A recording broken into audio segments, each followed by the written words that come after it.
Matthew Trickett is a British man who committed suicide last year after he was arrested and charged with espionage in the United Kingdom in connection with an alleged spying operation by the Hong Kong government. Trickett had been a Royal Marine. He worked in Border Force at Heathrow Airport, but he also was involved in private security, and he ended up doing some work with an entity that became wrapped up in an alleged spying cell.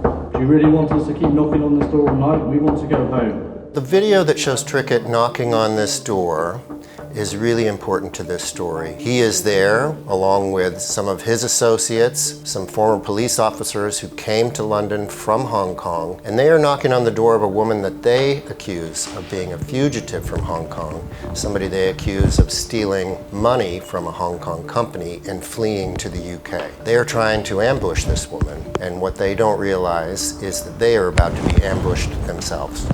Britain and Hong Kong have an important, long-standing historical relationship. Hong Kong used to be a colony of Britain. It continues to have close ties. Hong Kong, though, now is increasingly following the playbook of China in terms of crackdowns on dissent internally, in terms of tolerance for protest, and Hong Kong has been particularly concerned about its diaspora here in the United Kingdom. There's many who led the uprisings in Hong Kong in 2018, 2019 are now here in the United Kingdom. And the British government actually created an escape hatch for Hong Kong nationals, a special visa program that allowed them to move here to avoid what some see as increasing repression in Hong Kong. But Hong Kong has gone after those it perceives as disloyal in very unnerving, frightening ways.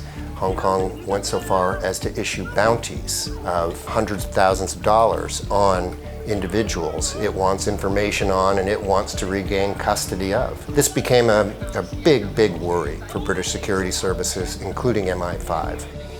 Trickett, the target of this operation where he's arrested after a break-in of her apartment, is somebody who was never accused or suspected of being a dissident. She wasn't under a bounty in Hong Kong. She was accused of stealing money from her employer in Hong Kong. And Trickett told his family after his release that he had thought that he was there to serve legal papers on this person, that he was the good guy. Mom. On the day that Trickett is formally charged and arraigned in court, Trickett is so ashamed of these charges that he tried to hide when he was finally forced out of the court. You can see the video of him running, hiding his face, trying to get away. So Trickett also represents this kind of disturbing new trend. He's a private security person who is basically hired indirectly by the Hong Kong government. This is happening more and more in the United States even, here in the UK, in Australia and elsewhere, where autocratic governments, their security services, are outsourcing their surveillance work.